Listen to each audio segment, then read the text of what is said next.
Hello friends, welcome on our YouTube channel जहां हम पढ़ते हैं क्लास 8 का यूपी बोर्ड का सिलेबस। किसका?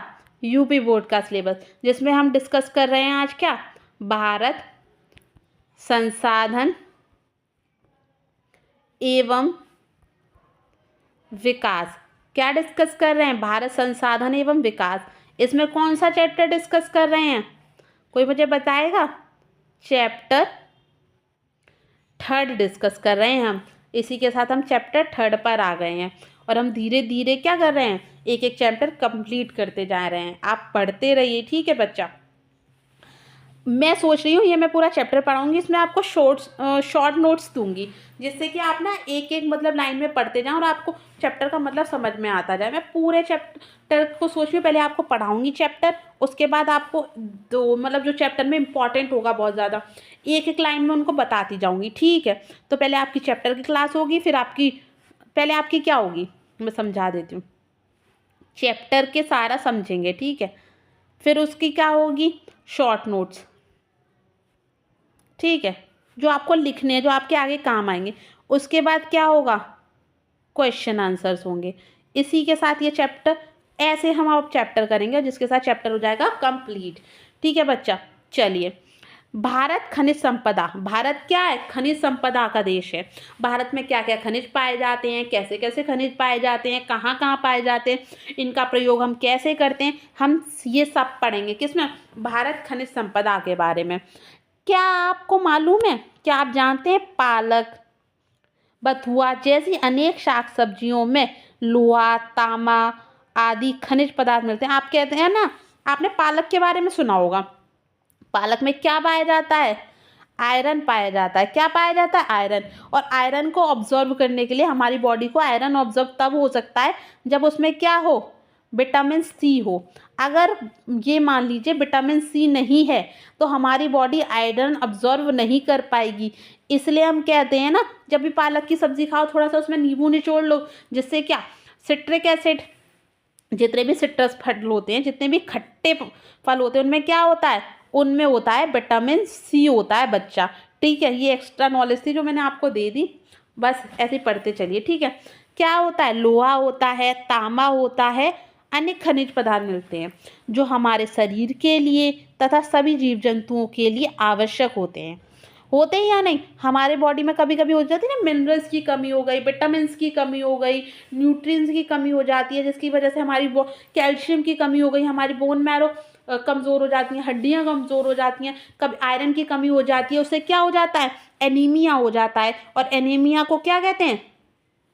एनीमिया पता है क्या होता है? जब बच्चों में खून की कमी हो जाती है, बच्चों में, बड़ों में, और ये फीमेल्स में ज़्यादा पाया जाता है। एनीमिया पता है रोग किस में सबसे ज़्यादा होता है? फीमेल्स में एनीमिया रोग बहुत ज़्यादा पाया जाता है, ठीक है बच्चा। तो इसलिए हेल्दी फूड खाना, हम चुटुर पुटुर खाना पसंद करते हैं, गोलगप्पे, टिक्की, पड़ाके। घर का हेल्दी पालक की सब्जी हो गई, लौकी, तोरई हमें अच्छा ही नहीं लगता है। चलिए आगे बढ़ते हैं। वनस्पतियों के अतिरिक्त और कैसे ये खनिज पदार्थ हमें प्राप्त हो सकते हैं? जो वनस्पति हैं उसके अतिरिक्त हमें ये किस मात्रा में प्राप्त हो सकते हैं, किस प्रकार प्राप्त हो सकते हैं, हम इस बारे में पढ़ेंगे। ये खनिज पदार्थ हमारे लिए और कैसे उपयोगी हो सकते हैं, ये हमें मिल कैसे सकते हैं, और ये हमारे लिए उपयोगी कैसे हो सकते हैं, हमें इस बारे में ही पढ़ना है, ठीक है। और ये हम पढ़ेंगे, ठीक है बच्चा। चलिए आगे बढ़ते हैं। आपके घर पर घरेलू वस्तुओं में चाकू, कैंची, बर्तन, चिमटा तथा गिलास, थाली आदि। आपके घर में घरेलू वस्तुएं, आपके घर में जो घरेलू वस्तुएं, जैसे चाकू, कैंची, बर्तन। बर्तन में क्या क्या आ जाता है? चिमटा, गिलास, थाली, कटोरी, तवा, बेलन, चकला, ये सब किस में आ जाते हैं? घर में बर्तनों में आ जाते हैं। पेचकस पता है ना, जिससे बोट वगैरह जो उनको ढीला हो जाता है, पेचकस से स्क्रू वगैरह खींचते हैं। साइकिल, हथौड़ी इत्यादि होते हैं।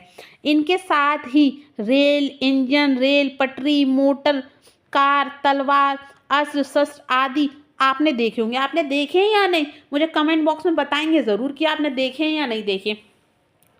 आपने कभी सोचा है कि ये वस्तुएं किस तरह से तैयार होकर हमारे काम में आती हैं? इन वस्तुओं को तैयार करने के लिए सामग्री कहाँ से और कैसे प्राप्त होती है?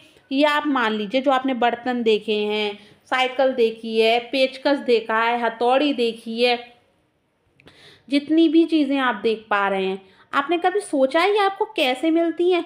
कुछ तो सोचा होगा ना कि भगवान जी ने ऐसे जादू करा मिल गई। नहीं ना, इनको बनाते हैं, पर इनके लिए जो इनके लिए मटेरियल है वो हमें कहाँ से प्राप्त होता है? कभी आपने इस बारे में सोचा है? आज इस चैप्टर को आप पढ़ेंगे ना तो आपको पता चलेगा बेटा हमें कैसे प्राप्त होता है। ठीक है, चलिए। वर्तमान समय में खनिज किसी भी देश के लिए बहुत मूल्यवान है, बहुत ही मूल्यवान है, क्योंकि बेटा ये जो चीज़ बन गई ना, आयरन है, वो एक लिमिट मात्रा में बन गया, आप उसे बना नहीं सकते। जैसे वाटर है, वो एक बार बन गया, आप उसे बना नहीं सकते। आपको फॉर्मूला पता है H2O होगा, पर क्या इससे वाटर बनेगा? नहीं। मिला दीजिए, क्या आप पानी बना पाएंगे? नहीं बना पाएंगे बेटा। उसी तरीके से जो खनिज संपदा है ना, कोयला है, वो बन चुका है, उसके लिए करोड़ों वर्ष लगेंगे आज से। अगर आपने बनाना की कोशिश की, आप उसे बना नहीं पाएंगे। तो इसके लिए, इसीलिए किसी भी देश के लिए ये क्या होते हैं? बहुत ही मूल्यवान संसाधन होते हैं, क्योंकि ये क्या है? प्राकृतिक हैं, और प्राकृतिक है तो एक निश्चित मात्रा में प्राप्त होंगे। ऐसा तो है नहीं अनलिमिटेड कोयला मिल जाएगा, अनलिमिटेड वाटर मिल जाएगा, अनलिमिटेड आयरन मिलेगा, अनलिमिटेड जो भी न्यूट्रिशन है वो मिलेंगे, नहीं मिलेंगे। एक लिमिटेड होगी, हर चीज़ की लिमिट होगी। तो इसलिए ये क्या है? बहुत इम्पॉर्टेंट है। इनका प्रयोग क्या करना चाहिए? बहुत सोच समझ के करना चाहिए, ऐसा ना हो कम पड़ जाए या ख़त्म हो जाए या कुछ दिक्कत आए। ठीक है बच्चा, चलिए। किसी भी देश में आर्थिक विकास के लिए जब ये अवेलेबल होंगे, अगर आपके देश में मान लो, इससे मत सोचो, चलो ये छोड़िए, ये खनिज, मान लो आलू है, चावल है। अब आपके पास चावल नहीं है, सिर्फ आलू है, क्या आप इसके साथ जीवन यापन कर पाएंगे? नहीं। आपको ये सोचना पड़ेगा चावल भी आए, आपको फिर सोचना होगा दाल भी आए, फिर आप सोचोगे आटा भी आए। तो ये क्या हो गई? एक तरीके की संपदा हो गई, और ये जिस देश में ज़्यादा होंगे उस देश में भूखमरी नहीं होगी। भाई आटा दाल चावल है, हम इसी को खा के जिंदा रह लेंगे। जब सोचा था लॉकडाउन में, लोगों ने कहा था कि भाई घर में रोटी हो, कुछ सोना चांदी कुछ नहीं चाहिए, उसी से जी लेंगे, थोड़ा कम खा लेंगे। ठीक है, वैसे ही आर्थिक विकास में खनिज पदार्थों का बहुत बड़ा योगदान है। क्या बहुत बड़ा योगदान? हम दूसरे देशों को देते हैं, उनसे पैसा लेते हैं या उसके बदले कोई सामान ले लेते हैं। ये खनिज पदार्थ धरातल पर तथा धरातल के नीचे मिलता है। ये कहाँ मिलता है? खनिज धरातल पर मिल जाएगा, या धरातल में खदानें होती हैं जिसमें से खोद कर निकाला जाता है, हीरा निकाला जाता है, कोयला निकाला जाता है। आपने देखा है ना, खदानें होती हैं। तो बस, क्या आप जानते हैं? भाई जानते हो, क्या जानते हो? पढ़ते हैं आगे, क्या जानते हैं? खनिज पदार्थ किसे कहते हैं? किसे कहते हैं खनिज पदार्थ? ये वस्तुएं जो खोद कर धरातल से निकाली जाती हैं, उन्हें खनिज पदार्थ कहते हैं। ये मान लो जमीन का एक टुकड़ा है, अब आपको यहाँ लग रहा है कि कुछ न्यूट्रिशन होंगे, अब आपको लग रहा है खनिज तत्व होंगे, कुछ मटेरियल होगा, उसको क्या करना पड़ेगा? आपको लोग इकट्ठे करने पड़ेंगे। जब लोग इकट्ठे होंगे, फिर उसे खोदना शुरू करेंगे, फिर उसे खोदा जाएगा, फिर उससे क्या निकलेगा? मटेरियल निकलेगा। फिर ऐसा नहीं होता कि बस जो मटेरियल निकला उसे सीधा प्रयोग करेंगे, उसको साफ करना पड़ता है। उसको साफ करने के भी बहुत तरीके होते हैं। लोहे को साफ करने के अलग तरीके होते हैं, जो लिक्विड रूप में निकलते हैं उनको साफ करने के अलग तरीके होते हैं। जैसे अनाज होता है, गेहूं वगैरह को कैसे फटकते हैं, कैसे छानते हैं, कैसे पंखे के आगे रखते हैं जिससे सारा निकल जाता है। इसी प्रकार से इनको साफ करने के भी क्या होते हैं बेटा? बहुत सारे तरीके होते हैं। ठीक है, क्या होते हैं खनिज पदार्थ? जो धरातल के ऊपर या धरातल के नीचे होते हैं, जिन्हें खोद कर निकाला जाता है, उन्हें क्या कहते हैं? खनिज तत्व कहते हैं। जहाँ धरातल से खोद कर खनिज को निकाला जाता है, जब धरातल को खोदा जा रहा है उसमें से खनिज निकाला जाता है, उसे खान कहते हैं। जिस जगह आपने सुना खदानें होती हैं, खान होती हैं, जैसे कोयले की खान, हीरे की खान, आयरन की खान, तो खाने बनाती हैं। बड़ी बड़ी गहरी सुरंगें होती हैं, सुरंगों में वो जा रहे हैं, बहुत गहरी गहरी जो सुरंगें होती हैं उसमें लोग जा रहे हैं, खोद रहे हैं, चीज़ें निकाल रहे हैं, समझ रहे हैं।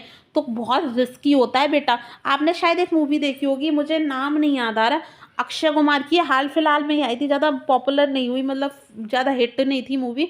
आप उस मूवी को देखना, उससे आपको कोयले की खदान का समझ में आएगा कि लोग अपनी जान कितने खतरे में डालते हैं, कैसे कैसे प्रोसेस रहता है। ये आपको आसान चीज़ लग रही होगी ना, गए कहीं भी खोदना शुरू कर दे, बेटा बहुत रिस्की होता है। आप उसको एक बार को मूवी को देखना ज़रूर, आपको समझ में आएगा कि कितना मुश्किल, कितना टफ होता है एक खदान में जाना और वहाँ से निकालना खनिज पदार्थ को। बहुत मुश्किल होता है अयस्क निकालना, इस सो टफ। सुरंगें होती हैं गहरी गहरी, उन्हें कहते हैं खान। क्या कहते हैं? खान। जहाँ से खनिज पदार्थ निकाला जाता है उसको कहते हैं खान।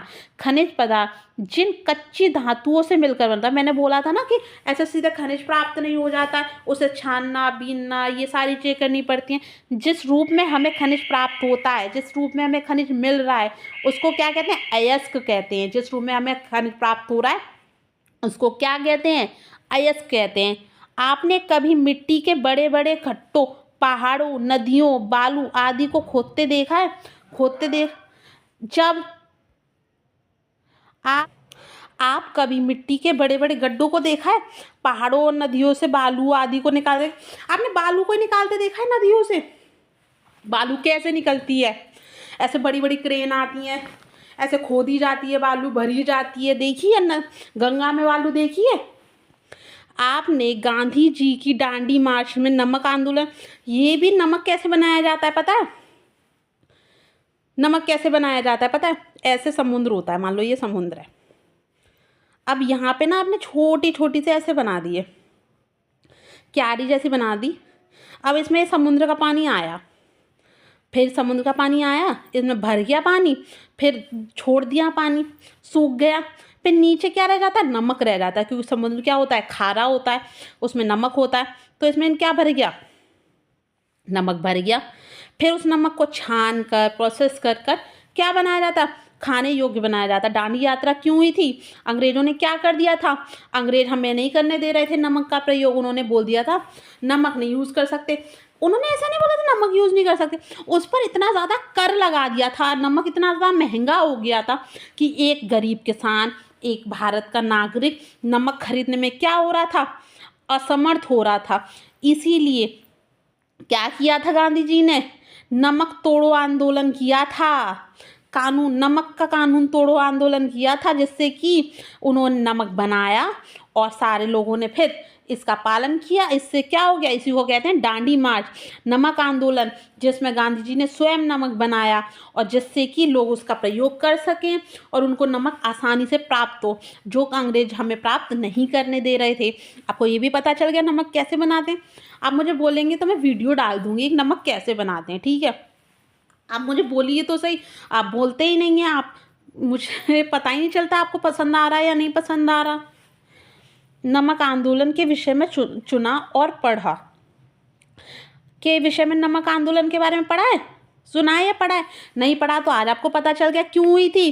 क्योंकि अंग्रेज हमें क्या नहीं करने दे रहे थे? नमक का प्रयोग नहीं करने दे रहे थे। इतना ज़्यादा टैक्स लगा दिया था जिससे हम उसे खा नहीं पा रहे थे, प्रयोग नहीं कर पा रहे थे, बिना नमक की सब्जी खानी पड़ रही थी।